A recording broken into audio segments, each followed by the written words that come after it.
Deux politologues sur ce plateau pour décrypter ces sujets qui fait l'actualité. C'est juste une analyse.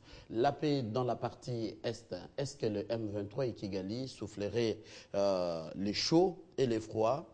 On en parle avec Papi Tamba. Vous êtes politologue, également membre du PPRD. Merci d'être venu.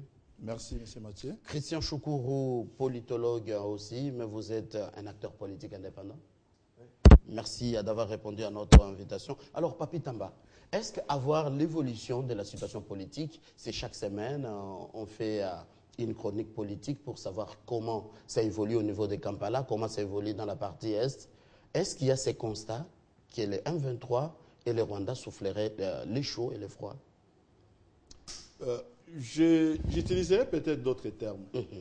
Je dirais que les M23 et le Rwanda s'entendent la fin de cette histoire malheureuse dont ils sont les auteurs et les responsables, entrent maintenant dans tous les jeux mesquins. Mais cela ne me surprend pas, parce que les chefs de l'État, à l'ONU déjà, à la tribune des Nations Unies, a considéré que ces gens avaient l'ingéniosité dans le mal. C'était les termes sortis par Joseph Kabila. C'est-à-dire, ils veulent vendre cher leur peau, et ils sont dans tous les sens possibles. Mais ils sont toujours bités par la vigilance du gouvernement congolais, bités par la vigilance de la communauté internationale, qui fait qu'aujourd'hui, nous sommes en droit de penser qu'aucune de leurs actions qui ferait que cette histoire s'éternise à l'est de notre pays ne va prospérer.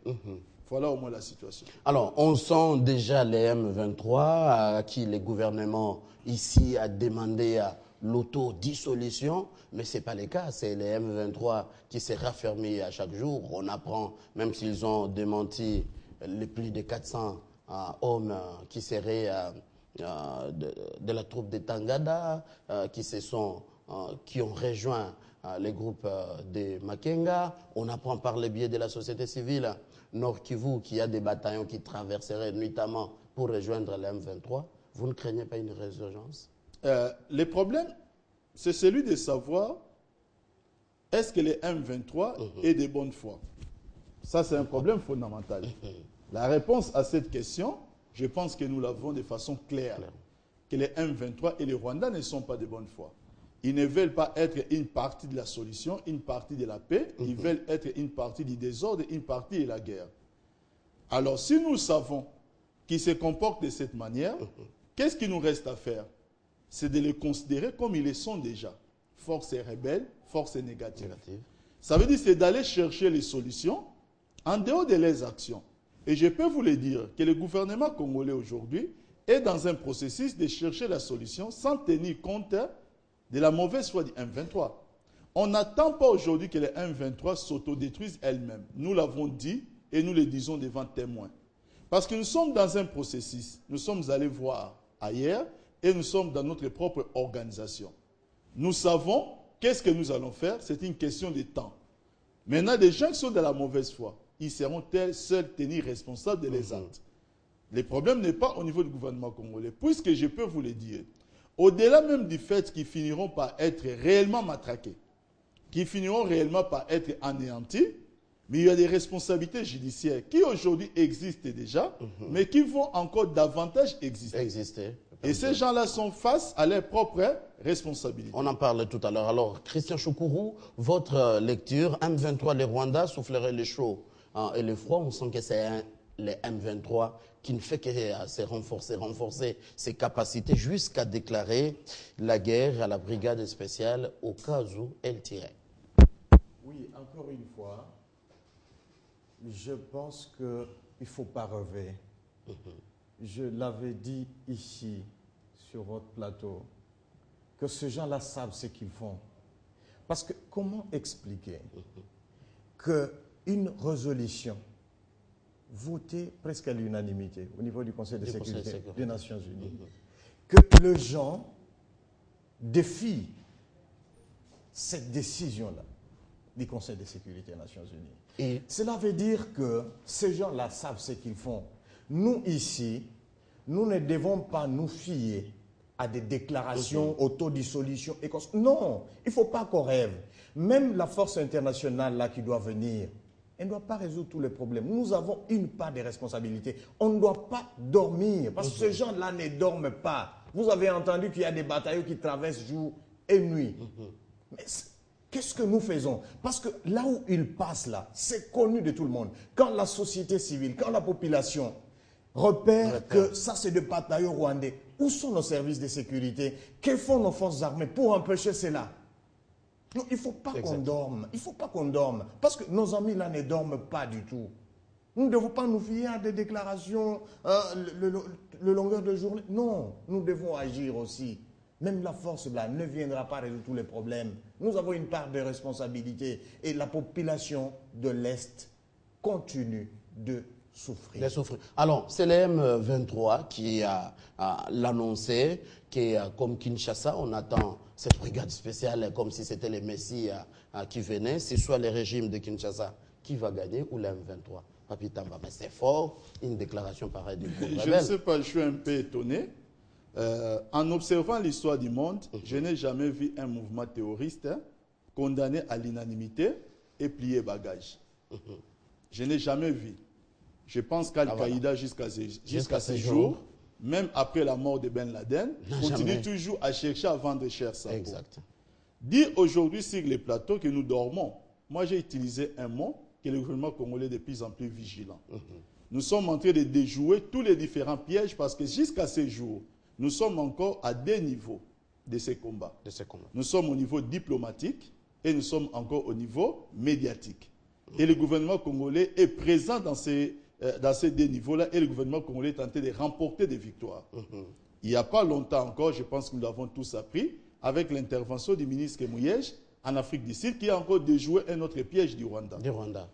C'est ce que nous sommes en train de faire. Avec le statut des réfugiés. Maintenant, l'accord est clair que nous allons attaquer, traquer ces gens, la brigade d'intervention ou celle ou avec les FARDC. Il se pose maintenant une question d'agenda. Il faut intervenir militairement. Quand?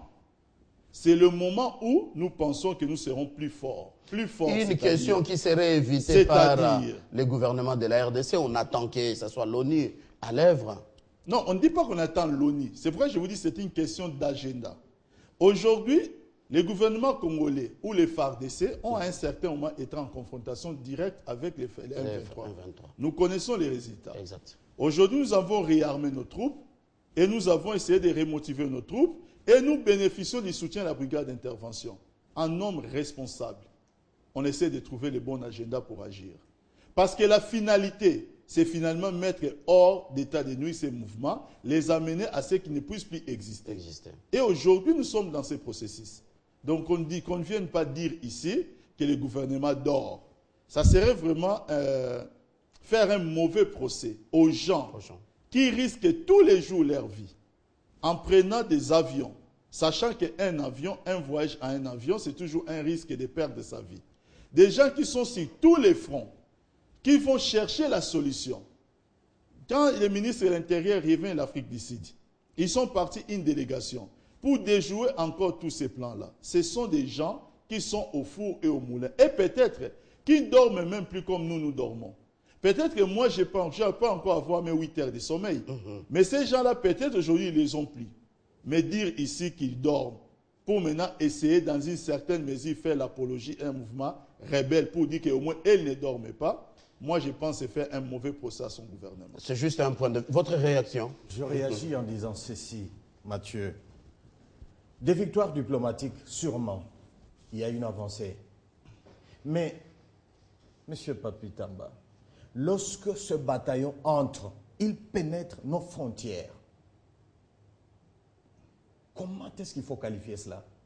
Et les gens savent que ces gens entrent par ici. Et on les laisse entrer parce qu'on attend le moment X pour attaquer. On attend la force internationale. Une passivité... Lorsque Mathieu, cette même force internationale neutre, établit sa base logistique à Kampala. Là, nous parlons de... À Entebbe. Voilà. Nous savons que Entebbe... La troupe sud-africaine. Lorsqu'il faut quitter Entebbe pour acheminer ses matériels, il faut passer par de base du M23. Pourquoi cette base ne pouvait pas... Pourquoi cette base ne pouvait pas être établie à Goma, par exemple? Pourquoi cette base-là ne pouvait pas être établie à Bujumbura? Je dis, il ne faut pas rêver. Voilà des problèmes, Il faut M. pas Papi rêver. Tamba. Question d'agenda. C'est pas clair. On attend la brigade spéciale. Elle va se poser où? Ça va.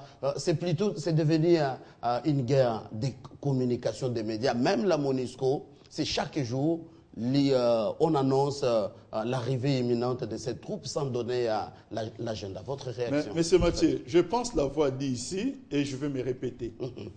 Que la bataille à ces jours, c'est encore sur le plan médiatique et sur le plan diplomatique.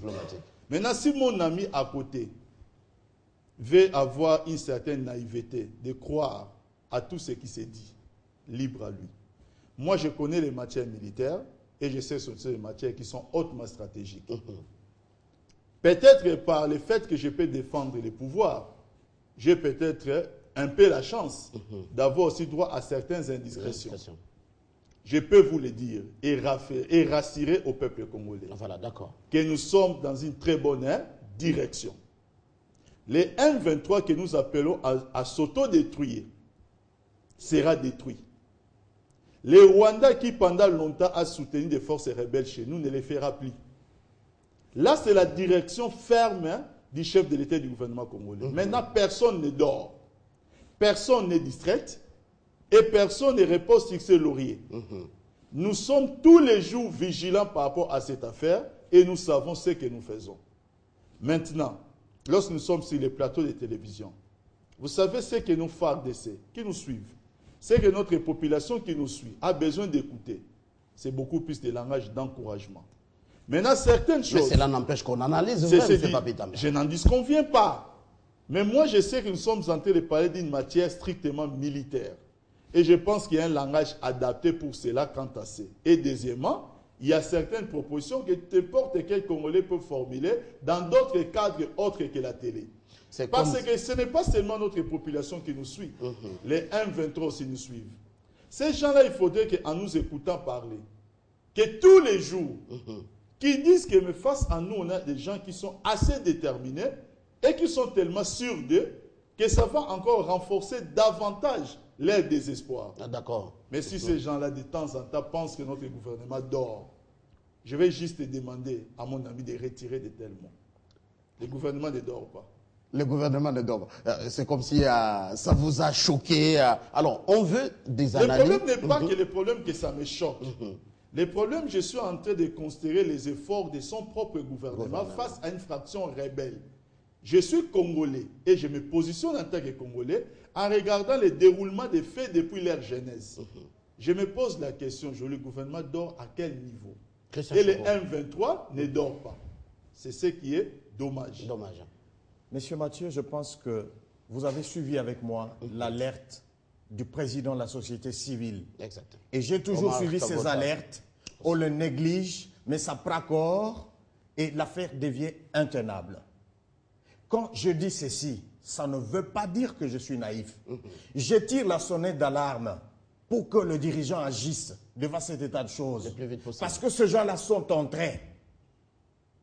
Est-ce qu'il ne faut pas appeler ça dormir? On sait où ils sont entrés. Et on sait où ils sont toujours entrés. Pourquoi on ne prend pas des dispositifs pour empêcher cette entrée-là non désirable? C'est ce que je dis ici. Quand je dis que le gouvernement dort, c'est parce que j'ai le souci de ne pas entendre encore ce genre entrer comme quelqu'un qui entre de son salon à la chambre. C'est tout de même notre population, la population de l'Est encore, elle, qui est victime de cette entrée non désirable. Donc, que M. Papi Tamba ne pense pas que je le dis par naïveté, non, c'est par patriotisme. Je vais pousser l'autorité à agir pour empêcher des dégâts. Parce que quand ces gens-là entrent, nous savons ce qui suivent. Déjà, le président d'ICICR en visite à Kinshasa et à Goma, qui a déjà fait une sonnette d'alarme d'une résurgence des cas humanitaires. Déjà l'M23 qui a écrit à Ocha, est-ce qu'on ne craint pas que vous, membres de la majorité présidentielle, le gouvernement, j'allais dire, même si vous n'êtes pas acteur actif dans le gouvernement,